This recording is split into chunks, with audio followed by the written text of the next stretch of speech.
In the summer of 1792, a trading ship sailed into a great river in the Pacific Northwest. Captain Robert Gray, an American, called his discovery the Columbia. What would they have seen? A beautiful area, undeveloped, clean water, drink from anywhere. Food was everywhere. Medicinal plants were everywhere. There was so many salmon, they say on the rivers you could walk across their backs. It was like a haven, a Garden of Eden. For thousands of years, native tribes had thrived here, but newcomers would change the landscape. Had the disease not struck, the Native Americans, our history would have been very, very different than the way it ended up, because there would have been entire nations, Indian nations, intact, but they weren't. So the Oregon Trail, thanks to the Lewis and Clark journals, opened up the floodgates, and they came. They were mountain men, missionaries, and farmers, and they carved out lives on a land in limbo. There was a group of people here trying to figure out, should we align with Britain and the commercial interests of Hudson's Bay Company, or should we look at democracy as a possibility? The vote that happened in 1843 was critical. It became the sort of rallying cry for the settlers as they arrived. They brought with them mental and cultural baggage that was huge. That plays itself out in the farms they created, in the type of government they set up, in their racial attitudes. Oregon fever moved a territory towards statehood in a time of national turmoil. In the 1840s and 50s, the country was evolving towards a civil war around issues of slavery, issues about what to do with the black population. So many people who came to Oregon were anti-slavery, but in addition to that, they were also anti-black. Oregon's history, the old Oregon country, it was all intertwined, it was all related. You can't really separate what happened and piece it out. And if you can accept both the good and the bad, then you're going to really start to understand what we call Oregon.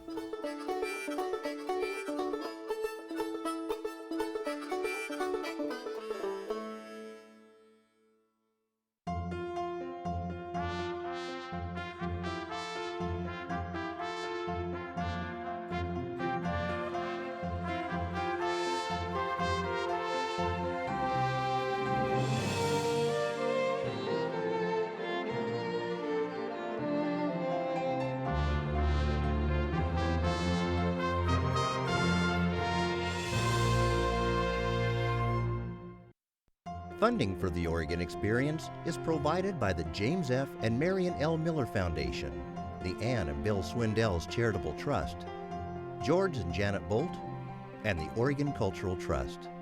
Thank you.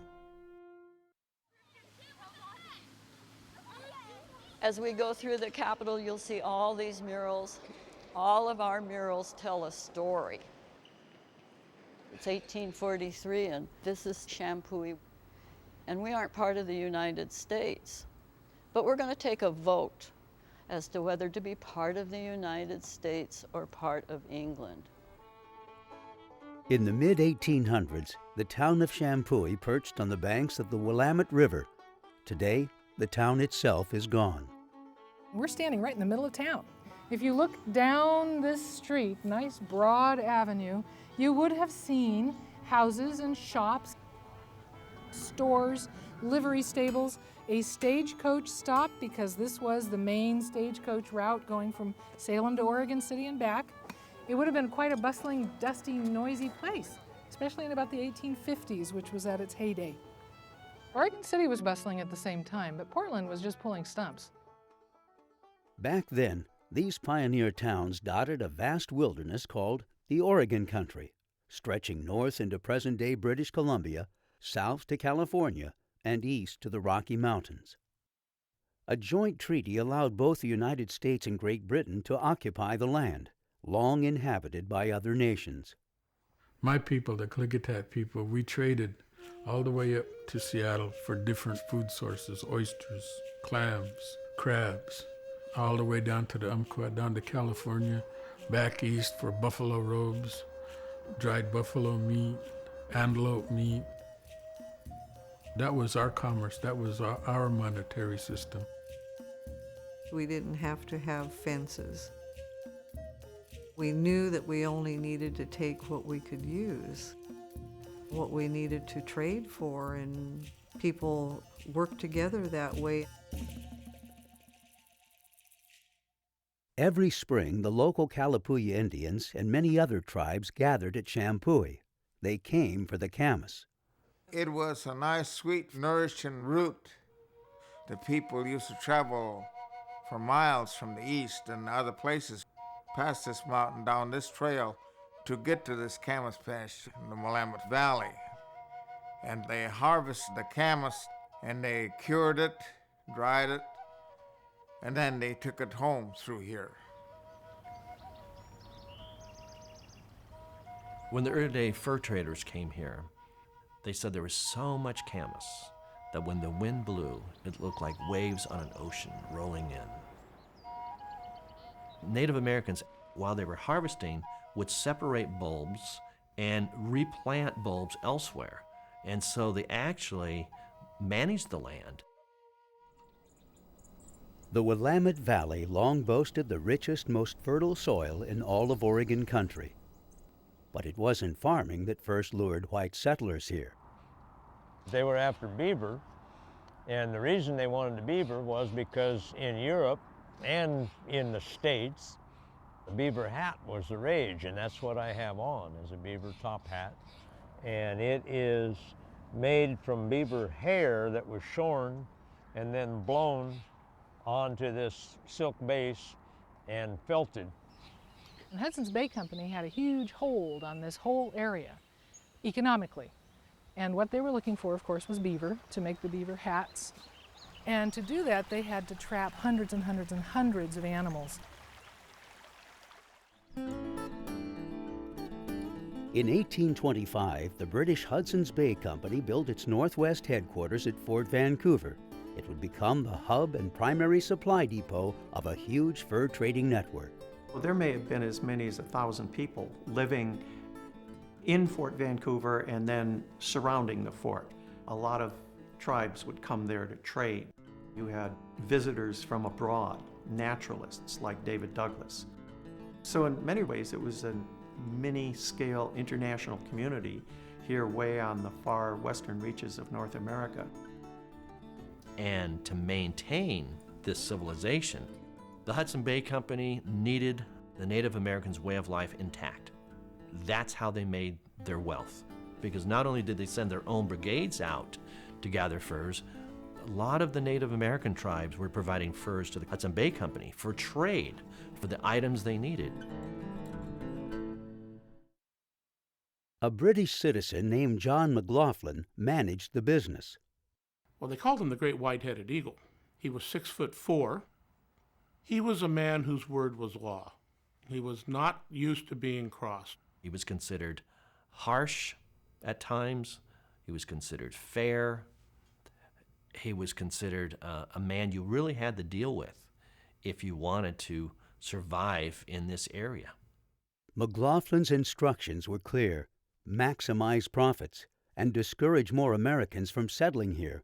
Well, it was an imperial decision, right? Because Great Britain had joint claims to the Pacific Northwest, and if you kept the Americans out, then the British would remain dominant in the region.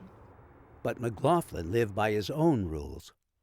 John Mclaughlin didn't overtly encourage Americans to come, but when they came and were destitute, he gave them and loaned them tools, horses, seed, so that they could establish a farmstead. He was also a man that had a vision for the future of this area.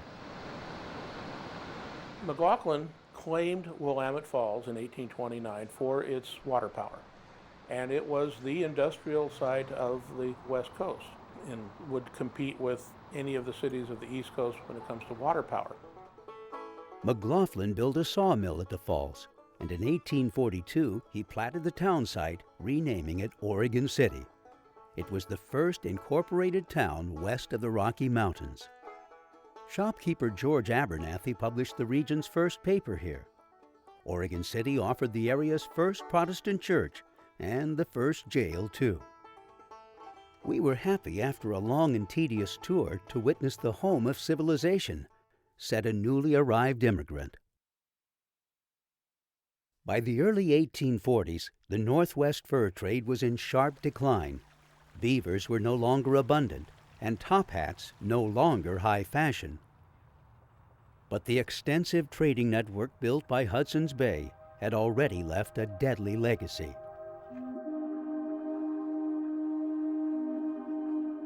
Malaria epidemics had broken out at Fort Vancouver in the 1830s. Smallpox had taken its toll years earlier. The diseases arrived by sea and by land, colliding in the Pacific Northwest. And the native people that were living here, which some estimates are 100,000, some say 300,000, they were annihilated by disease, and their numbers were dwindled down to under 15,000. So many people died. Complete tribes disappeared. The fever ghoul has wreaked his most dire vengeance to the utter destruction of every human inhabitant. Peter Skeen Ogden, Hudson's Bay. With the native population decimated, Oregon country stood on the brink of massive change.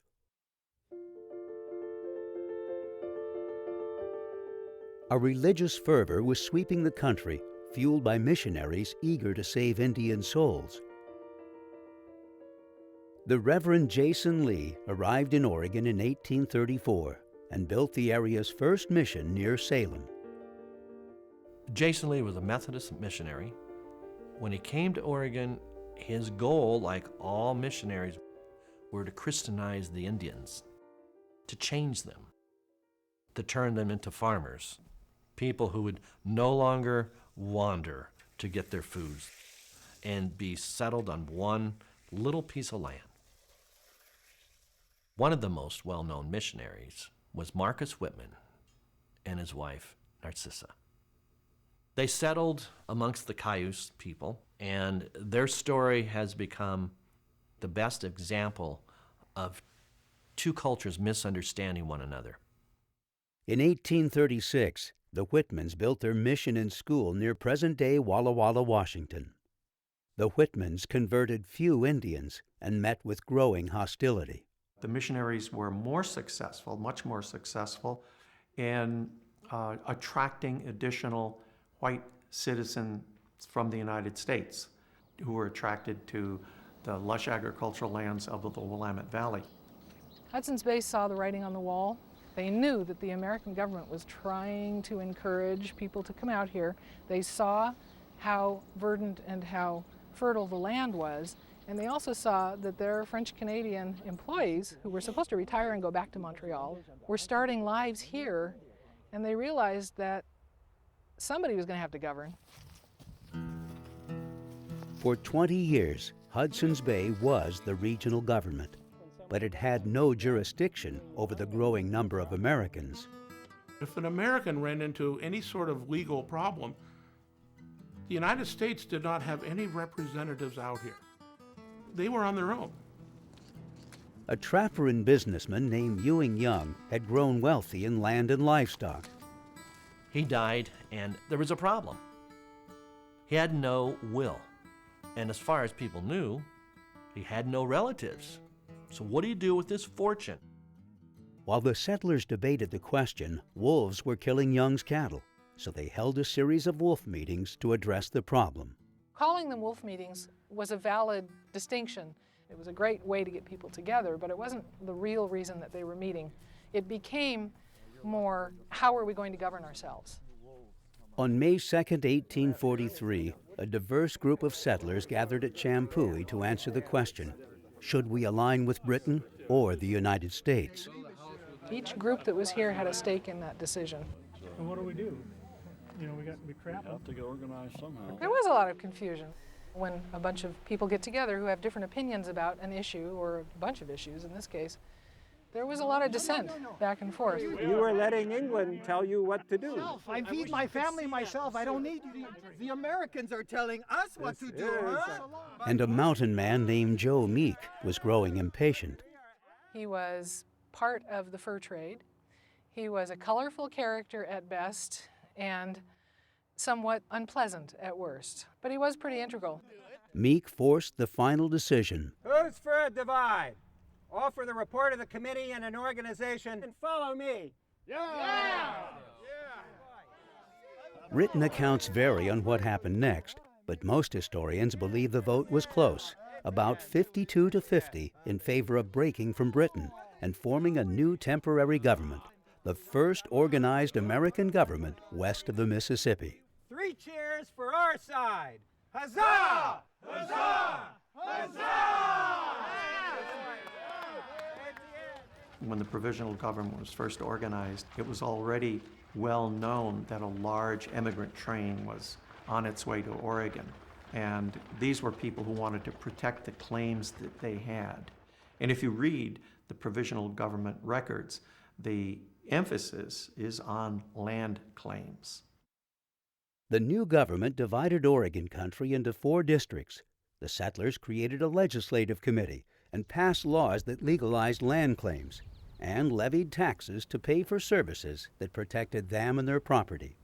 Joe Meek was appointed sheriff, and 2 years later, they elected a governor. Lovejoy, Foster, Applegate.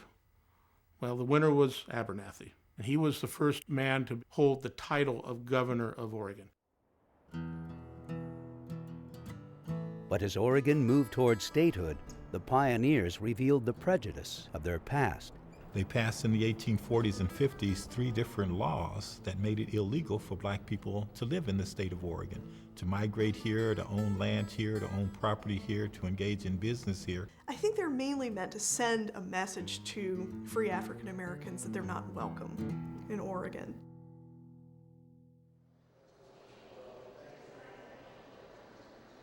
It's 1843 and the first wagon trains finally made it to the Oregon country. The first wagon train had 250 wagons. It had 900 people. And 600 of the people were like you, under 16 years of age. So it was a hard trip for all those people. It was called the Great Migration, and it marked the beginning of Oregon fever. Many of the immigrants were Midwestern farmers and their families fleeing hard times. They came to Oregon country in search of free land and a fresh start. For them, Oregon is the next agricultural frontier, the next place to get a small family farm. And so this seems like an ideal place to achieve the American dream. By 1850, 9,000 more had made the journey. Americans are getting as thick as mosquitoes, observed John Mclaughlin, and they kept coming despite the hardships. The conditions, like in their wagon, there's no shock absorbers, there's no springs. There's springs on the seat, and that's it. The whole wagon is creaking and shaking and really a rough ride.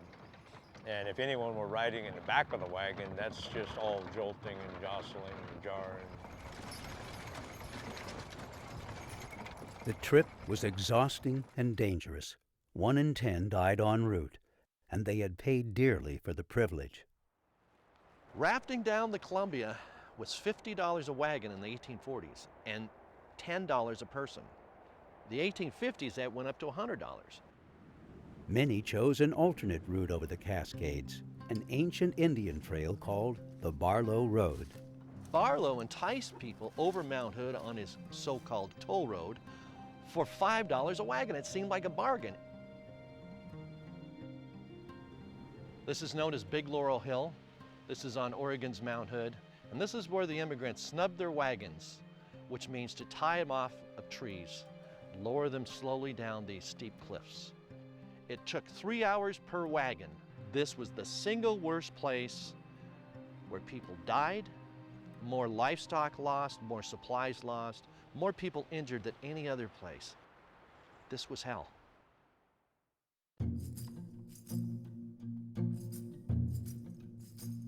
Those that survived the journey dug into the land, guided by their customs and values.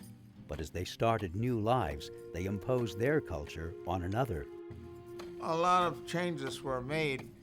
Then as they got to the Willamette Valley, they started developing and farming, and most of the camas fields were plowed out and destroyed, because to them it's meaningless. And they planted wheat and barley and crops that were familiar to them from the upper Mississippi River Valley. They brought pigs with them by the multitudes. And yet, here's an area with rivers teeming with protein. In other words, salmon. Along the way, the Whitman mission had continued to offer the pioneers a place to rest. But in 1847, a new disease arrived. Measles. Whitman, being a doctor, not only treated the whites, but went amongst the Cayuse and treated them. The children of the wagon train and the other whites survived. The Native Americans had no immunities, and they died. Hundreds of Cayuse died in an epidemic that wiped out half the tribe. It has been and still is the case with them. When one dies in your care, they will hold you responsible for his life, and you are in great danger of being killed. Narcissa Whitman. That precipitated a small group of the Cayuse to attack those who were spreading the poison. The Cayuse raided the mission and killed more than a dozen people, including Marcus and Narcissa Whitman. News of the tragedy soon reached Oregon City, where Governor Abernathy called for a volunteer militia to punish the Cayuse. They're going to drive the Indians out of Oregon. That was the whole goal. And the Cayuse-Indian War broke out. The Cayuse War marked the beginning of years of conflict between the Indians and the immigrants.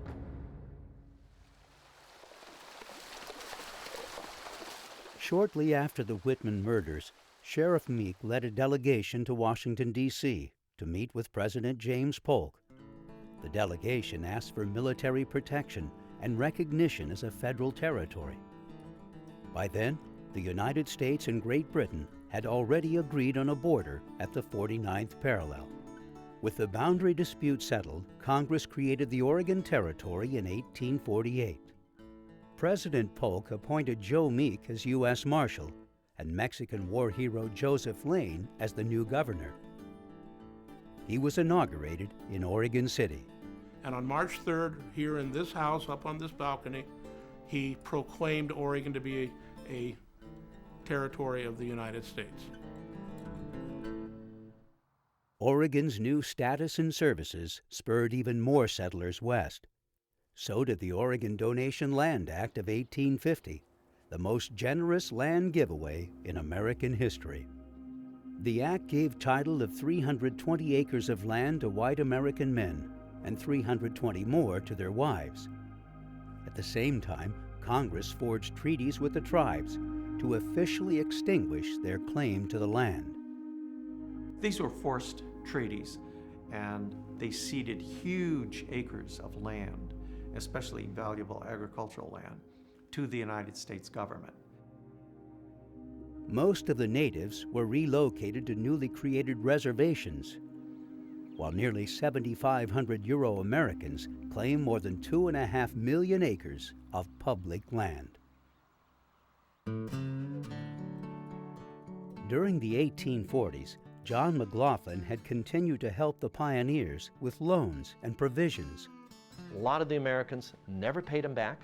That put him in trouble with his company. His company didn't want Americans here, but when people needed help, he helped them. His generosity would help seal his downfall. Hudson's Bay Company eventually forced Mclaughlin out.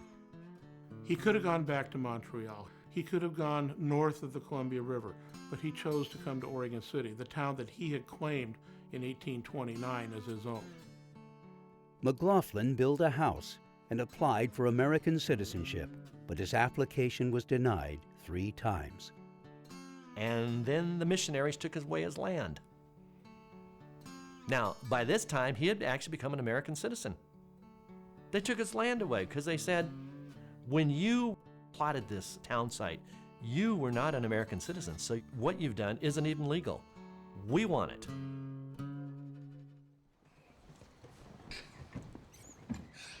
The picture in here, this is my favorite picture. This is downtown Salem, and it tells the story of when we in Salem knew we were a state. In 1857, more than 50,000 people called Oregon home, enough people to petition for statehood, but they needed a constitution, so 60 delegates met in the new territorial capital of Salem to write one. They debated issues of education, religion, suffrage, and more, but the topic of slavery and free blacks proved so contentious the delegates feared a deadlock and referred the issue directly to Oregonians. In other words, let the people decide themselves. Oregonians rejected slavery, but 9 out of 10 voters said no to free blacks living in their state. For most black people, the real impact of the exclusion laws and those kind of policies of hostility towards blacks was not what happened to them when they came to Oregon, but the decision they made not to come to Oregon in the first place. The politics of race and slavery dominated the national agenda as Oregonians, eager for statehood, submitted their new constitution to Congress.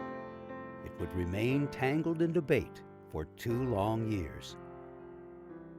Finally, on February 14, 1859, Oregon became the 33rd state in the Union.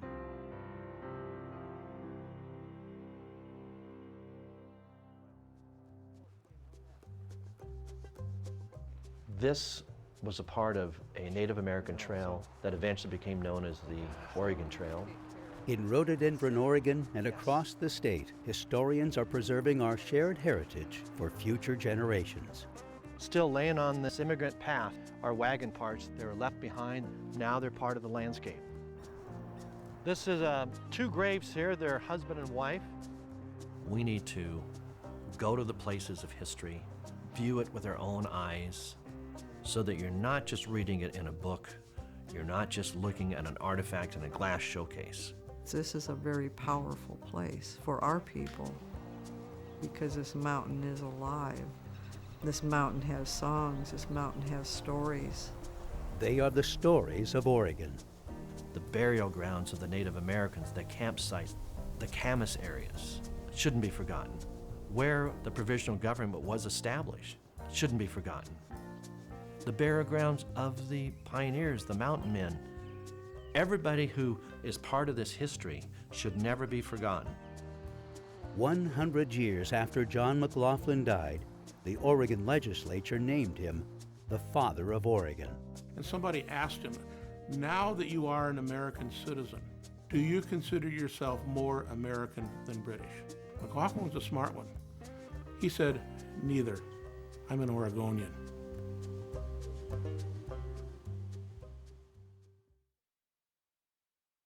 There's more about Road to Statehood on Oregon Experience Online. To learn more or to order a DVD of the show, visit opb.org.